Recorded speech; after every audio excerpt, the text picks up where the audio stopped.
നമസ്കാരം. എന്റെ ദൈവമേ, അപ്പൊ കുടുംബടക്കം കള്ളന്മാരാണ്. ഇന്ത്യയിലേക്ക് നോക്കി വിദേശ രാജ്യത്തുള്ളവർ പറയാൻ സാധ്യതയുള്ള ഒരു ഡയലോഗ് പറഞ്ഞെന്നേ ഉള്ളൂ. കട്ടത് മുക്കിയും മുക്കിയത് നക്കിയും നടക്കുന്ന ആഫീസർമാർക്ക് വിശ്വാസികളുടെ ഇമോഷണൽ അത്യാചാരമൊന്നും അറിയേണ്ട ആവശ്യമില്ല.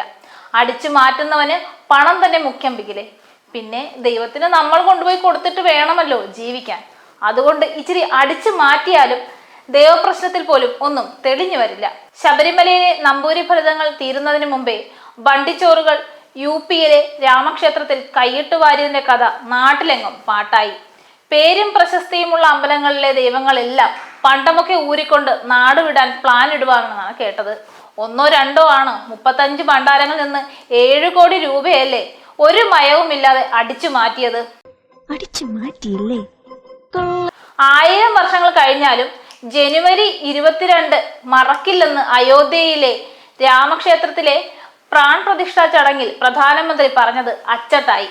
ചിലരുടെ ദീർഘവീക്ഷണം അപാരം. അതുകൊണ്ടെന്താ, ഒടുക്കം മോഷണ കേസിന്റെ പൊല്ലാപ്പ് കാരണം ശ്രീരാമദേവൻ അമ്പലത്തിൽ നിന്ന് ഇറങ്ങി ഓടി എന്നാണ് കേട്ടത്. അഭിനവ ഭക്തന്മാരെല്ലാം ചേർന്ന് രാമ ശ്രീരാമ പാടിക്കൊണ്ട് നടക്കുന്നു എന്നാണ് ഇപ്പോൾ കേൾക്കുന്നത്. രാമ ശ്രീരാമ. യെസ്, തൊണ്ടിമുതലും ദൃക്സാക്ഷിയും എന്ന സിനിമയിൽ ഫഹദ് ഫാസിൽ പറയുന്ന ലോജിക്ക് വെച്ച് നോക്കിയാൽ ഇത് റോബറി അല്ല, വെറും തെഫ്റ്റ് ആണ്.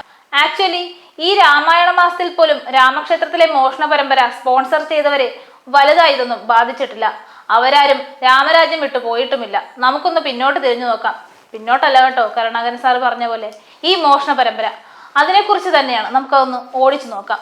ഈ 2026 ജൂൺ മാസം വെയിൽ കൊണ്ട് മാത്രമല്ല ചൂടായത്, ഭക്തിയുടെ ഭണ്ഡാരത്തിൽ വീണ കറൻസികളുടെ ചൂട് കൂടിയായിരുന്നു അത്.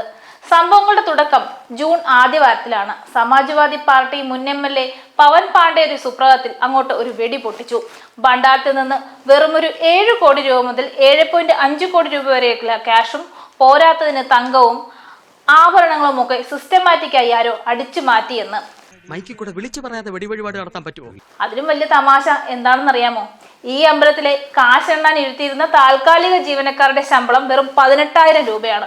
പക്ഷേ മാസം 18,000 വാങ്ങുന്ന ഈ പാവങ്ങൾ പെട്ടെന്ന് കോടികളുടെ ആഡംബര വസ്തുക്കളും റിയൽ എസ്റ്റേറ്റും ഒക്കെ വാങ്ങിക്കൂട്ടാൻ തുടങ്ങി. അത് കണ്ടപ്പോഴാണ് നാട്ടുകാർക്ക് മനസ്സിലായത് രാമനാമം ജപിച്ചാൽ പുണ്യം മാത്രമല്ല ആഡംബര വില്ലകളും കിട്ടുമെന്ന്. ഇതോടെ കളി മാറി. ജൂൺ 8 മുതൽ 11 ആയപ്പോഴേക്കും അഖിലേഷ് യാദവ് ജുഡീഷ്യൽ അന്വേഷണം വേണമെന്ന് പറഞ്ഞ് രംഗത്തെത്തി. സ്വന്തം പാർട്ടിക്ക് നാണക്കേടാവുമെന്ന് കണ്ട BJP നേതാവ് രജനി സിംഗ് ആകട്ടെ ഇതൊരു CBI അല്ലെങ്കിൽ ED കേസാക്കണമെന്ന് ആവശ്യപ്പെട്ടു. ഒടുവിൽ ഡൽഹിയിൽ നിന്ന് പ്രധാനമന്ത്രിയുടെ ഓഫീസ് നേരിട്ടിടപെട്ട് ട്രസ്റ്റിനോട് കണക്ക് ചോദിച്ചതോടെ ഭക്തന്മാർ ശരിക്കും അന്തം വിട്ടുപോയി. മുകളിൽ നിന്ന് താഴേക്ക് പ്രഷർ താങ്ങാൻ വയ്യാതായപ്പോൾ ഉത്തർപ്രദേശ് സർക്കാർ ജൂൺ 13 മുതിർന്ന IAS IPS ഫിനാൻസ് ഉദ്യോഗസ്ഥരെ വെച്ച് ഒരു ഹൈ പവർ സ്പെഷ്യൽ ഇൻവെസ്റ്റിഗേഷൻ ടീമിനെ പ്രഖ്യാപിച്ചു. പിന്നെ കണ്ടത് സിനിമാറ്റിക് റെയ്ഡുകളാണ്. ജൂൺ 14 മുതൽ 20 വരെ ഈ SIT സംഘം അയോധ്യയിൽ ക്യാമ്പ് ചെയ്ത് ഒളിക്യാമറകൾ വെച്ചും ഡിലീറ്റ് ചെയ്ത ഡിജിറ്റൽ ഫയലുകൾ പൊക്കിയും അങ്ങോട്ട് തകർത്തു. ജൂൺ 23 അവർ മുഖ്യമന്ത്രി യോഗി ആദിത്യനാഥിന് 20 പേജുള്ള ഒരു പ്രാഥമിക റിപ്പോർട്ട് അങ്ങ് സമർപ്പിച്ചു.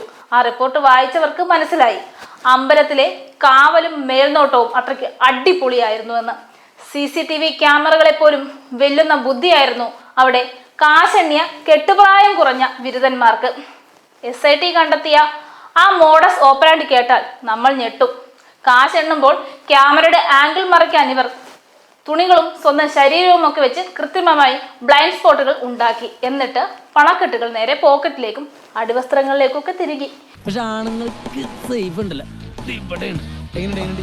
എന്നിട്ടും തീരാതെ ഈ പണം അമ്പലത്തിലെ ബാത്റൂമുകളിൽ കൊണ്ടുപോയി ഒളിപ്പിച്ച് വെച്ചിട്ടാണ് ഷിഫ്റ്റ് കഴിയുമ്പോൾ പുറത്തേക്ക് കടത്തിയിരുന്നത്. വെറും ഒരു ഒറ്റത്തവണ മോഷണമല്ല ഇത്.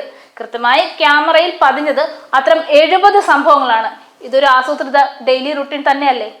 ജൂൺ 25 FIR രജിസ്റ്റർ ചെയ്തു. അന്ന് അർദ്ധരാത്രി നടത്തിയ മിന്നൽ പരിശോധനയിൽ 8 പേരെ പോലീസ് അങ്ങോട്ട് പൊക്കി.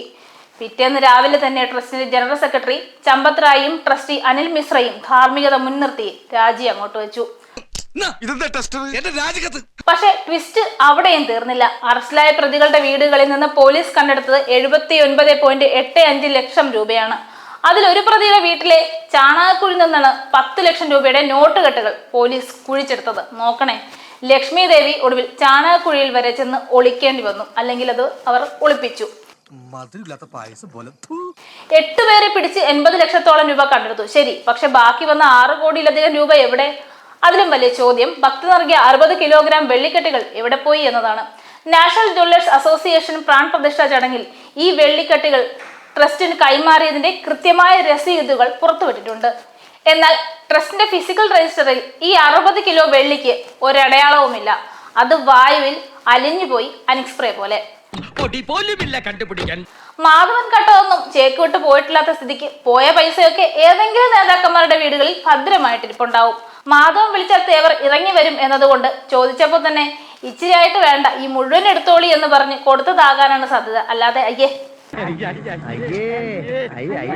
രാമശങ്കർ യാദവ്, ലവ്കുഷ് മിശ്ര, അനുകൽപ് മിശ്ര, അവിനാഷ് ശുക്ല, മനീഷ് യാദവ്, രാമശങ്കർ മിശ്ര, സുഭാഷ് ചന്ദ്ര ശ്രീവാസ്തവ, കരുണേഷ് പാണ്ഡെ എന്നിങ്ങനെയുള്ള കുറച്ചു പേര് ഇതോടെ പുറത്തു വന്നു.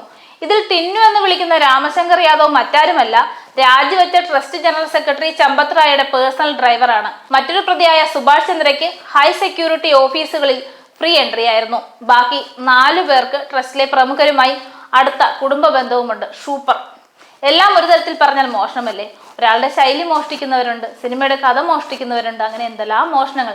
പിന്നെ എല്ലാം ജീവിക്കാൻ വേണ്ടിയുള്ള പെടാപ്പാട് കൊണ്ടാണെന്ന് ഓർക്കുമ്പോൾ ഒരു ആശ്വാസം. എന്റെ ഭഗവാനെ, നിന്നെ നീ തന്നെ കാത്തോളണേ. ഒരു കാര്യത്തിൽ ഇന്ത്യക്കാർക്ക് ആശ്വസിക്കാം. മോഹിനിയാട്ടത്തിലെ ഭരതനെ പോലെ അമ്മയുടെ പേരിൽ പെണ്ണുമ്പിള്ളയുടെ മുഖവും വെച്ച് അമ്പലം പണിഞ്ഞില്ല. പകരം എല്ലാം കൂടി ശ്രീരാമന്റെ തോളത്ത് കൊണ്ടുപോയി അങ്ങ് ചാരി വെച്ചു. ഇതാകുമ്പോൾ സേഫാണ്. അയോധ്യയിലെ കലക്കവെള്ളത്തിൽ കറക്റ്റ് സമയത്ത് മീൻ പിടിക്കാൻ ഉദ്ദേശിച്ചവർക്ക് കൃത്യമായി പറ്റി എന്ന് പറഞ്ഞാൽ മതിയല്ലോ. ഇവിടെ തിരുവനന്തപുരത്ത് ശ്രീപത്മനാഭ സ്വാമി ക്ഷേത്രത്തിലും ഗുരുവായൂരുമെല്ലാം ഇതിനപ്പുറത്തെ കളികൾ നടക്കുന്നുണ്ട് എന്ന് പറഞ്ഞാൽ പുറത്തു പറയുന്നില്ലെങ്കിലും ഉള്ളിൽ സമ്മതിച്ചു തരും എന്നറിയാം. ഇന്ത്യയിലെ പാവപ്പെട്ടവരുടെ കീശ ക്യാഷ്ലെസ് ആകുന്നതായിരിക്കും ക്യാഷ്ലെസ് ഇന്ത്യ എന്ന നമോ സ്വപ്നം കണ്ട കിനാശേരി എന്ന് തോന്നുന്നു.